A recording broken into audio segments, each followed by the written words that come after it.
ఒక చిన్న గ్రామంలో హనీ అనే పాప ఉండేది. ఆమెకు ప్రాణంలాంటి బొమ్మ, ఒక చిన్న పచ్చి పిల్లి బొమ్మ. ఎక్కడికైనా వెళ్ళినా దాన్ని వెంట తీసుకెళ్లేది. ఒకరోజు ఆ బొమ్మను హనీ పొరపాటున మైదానంలో మర్చిపోయింది.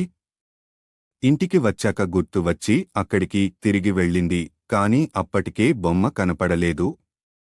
ఆమె బాగా బాధపడుతూ అక్కర్లేదు అని తనను తాను ఓదార్చుకుంది. కాని మరుసటి రోజు అదే బొమ్మను తన స్నేహితురాలు గౌరి దగ్గర చూసింది. ఇది నా బొమ్మ అని హనీ ఆనందంగా అంది.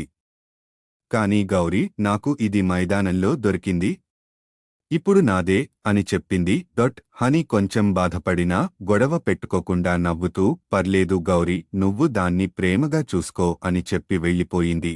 ఆ రాత్రి గౌరికి ఒక విషయం అర్థమైంది.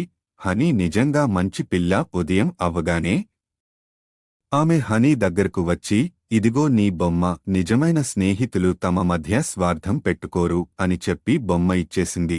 హనీ ఎంతో ఆనందంగా, ధన్యవాదాలు గౌరీ అని హత్తుకుంది. ఆ రోజు నుంచి వాళ్ళిద్దరూ మరింత మంచి స్నేహితులు అయ్యారు. నీతి: స్నేహంలో స్వార్థం ఉండకూడదు. ఇతరుల్ని అర్థం చేసుకునే మనసు పెద్దదే ఉండాలి.